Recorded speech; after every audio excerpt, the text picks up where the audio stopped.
Seated.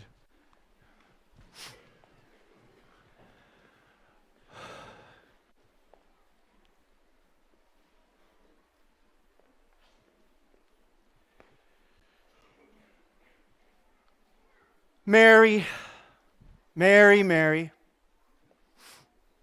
She'd been through a lot, to be sure. She'd traveled with Jesus through much of his ministry, through all sorts of towns and places.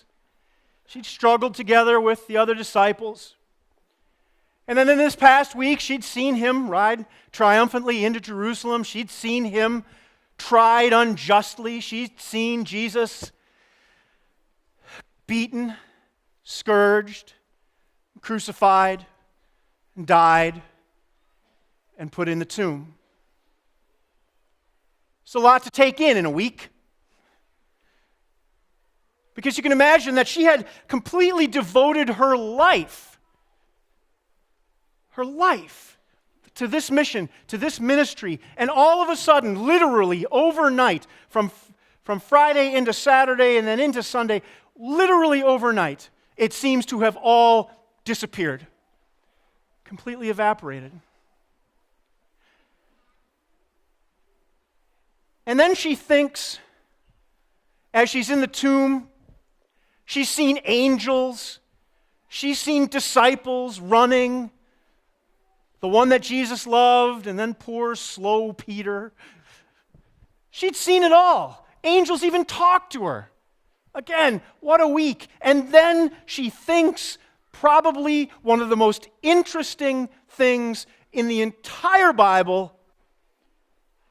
She turns and sees what we know as Jesus in the garden, and she thinks, well, you must be the gardener. Probably wasn't that guy. Probably wasn't on a John Deere. But you get the idea. But we should cut Mary some slack, I think, today, because she'd been through a lot. And remember, Mary also didn't have the benefit of all the time that we've had to learn the Jesus story. All the time that we've had, every Easter, every Holy Week, all year, every Sunday, for 2 millennia. We've been telling the story about Jesus, who he was, what he did. So you can't blame Mary, really, if she kind of freaked out a little bit. And we also have the benefit of years and years of our own created pictures and images of Jesus. You've got the baby Jesus, which is familiar to all of us. You have that gentle Jesus holding the lamb and loving the children. Then you've got the victim Jesus, as we saw just this past week, the crown of thorns. All of us have some image of Jesus in our mind, some image that connects to us. It might be one of those three, or it might be something else. Of course, our culture over time has helped us create images of Jesus also. We've got Darth Jesus up there. It doesn't seem to make a lot of sense, but there it is. You've got revolutionary Jesus, and of course, Jesus action figures healing the sick. So whether it's the sublime or the goofy, I guess, all of us seek to connect with Jesus, with an image of Jesus in some way. And there was Mary, desperate and sad and scared, at the mouth of an open tomb, something she'd never seen before, an angel, something she'd never seen before, and all of a sudden she's trying to make sense of who is this guy standing here. Now eventually, after she hears his voice, she gets it. But for us, it's actually somewhat of an opposite problem. We're so used to Jesus, we're so used to seeing the pictures and hearing the story that we get kind of worn out about it. It doesn't seem to connect at all. But I want to suggest to you today that Jesus and the resurrection, which we celebrate today, is as alive today as it ever has been. It's alive today as it was that day. Why? Because it's all around us every day. If you need to understand what Jesus looks like, look for a cross or look for an empty tomb. Look for pain and suffering or look for healing. Look for struggle and despair or look for redemption. There you will find Jesus. And I bet every single one of you has a sense of what pain and despair and redemption and hope feels like. I know it because you're human. And that's the nature of this journey for us as people. You see it every day. You see it every day.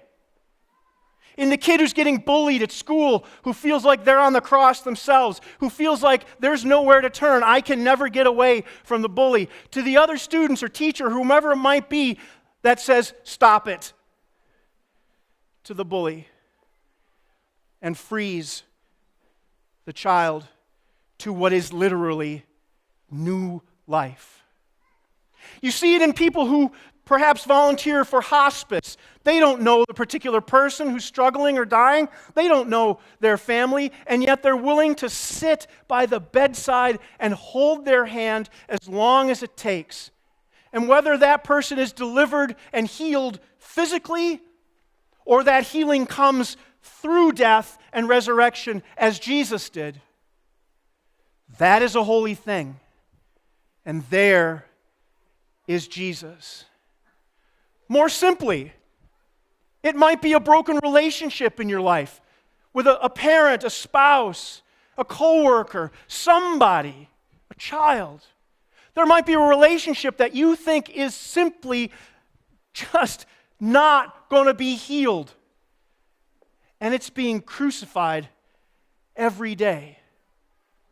And yet, somehow, through prayer and reconciliation and redemption, that tomb is empty and that relationship is forged anew and freed.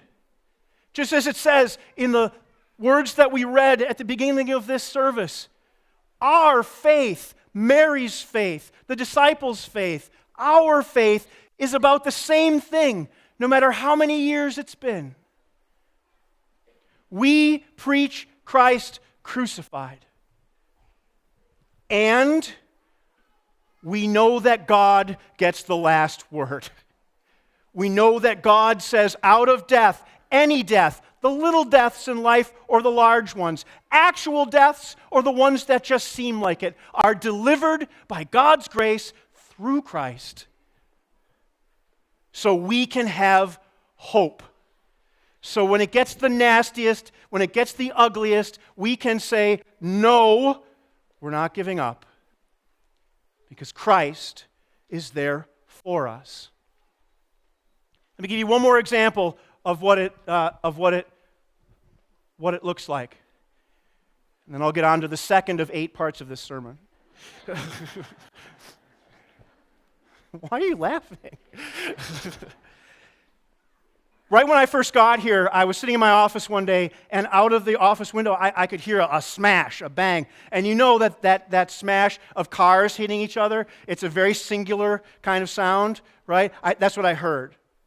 And it had turned out that 2 young women had, one on Trimble and one on Lexington, had hit each other, not directly head on, but enough that they glanced off each other and the cars weren't drivable. So the police came and they had to sit for a while until the tow truck came and until some friends came to pick them up. And one of the young women, who I imagine, she had out-of-state plates, and so I imagine she was probably a student at the UW. She was sitting on the curb over there, and I could see. I said, "Are you okay? Do you need anything?" She, "I'm okay." But it was like this.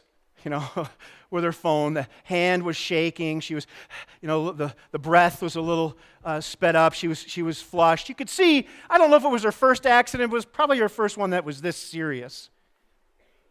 So I backed off a little bit, wanted to give her some room. And I watched her, and she went to pick up her phone, right? And for all of you who have ever been a brand new driver, she had to make that call. You know what I'm talking about?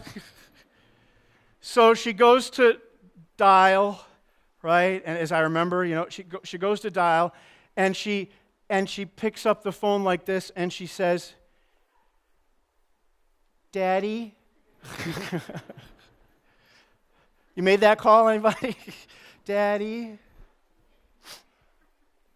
She was in despair. She didn't know what was going to happen. She didn't know if the car was... I don't know her whole story, but just the shaking hands and the fear in her face and the fact that most of the color had drained out told me that this was not a good situation for her. But you know what? She said, "Daddy." And I don't know what Daddy said, but whatever Daddy said, it was a word of grace. Because the color started to come back into her face, and the shaking started to slow, and the breath started to get back to normal. And you know what? That's us. Because every once in a while, we cry out to our daddy, our heavenly daddy. And we say, "Dad, Mom, parent, however you understand God," we say, "Help. I'm not in a good place. I'm in a cross place." Even Jesus, "Why have you forsaken me?" he says. And we don't always hear it clearly. I certainly couldn't hear her father clearly. But God always says, as was said in the empty tomb, "It's going to be okay. It's going to be okay." So I leave you with this. That's why we do this. Yes, in part to worship, but just as much to be in one place all together, to give thanks and to share the stories of resurrection. The resurrections in our lives that sustain us, that give us hope, and that carry us through to the next time. Just like Mary, when we hear that voice, we recognize it, and we say, "Teacher, you're alive." Amen.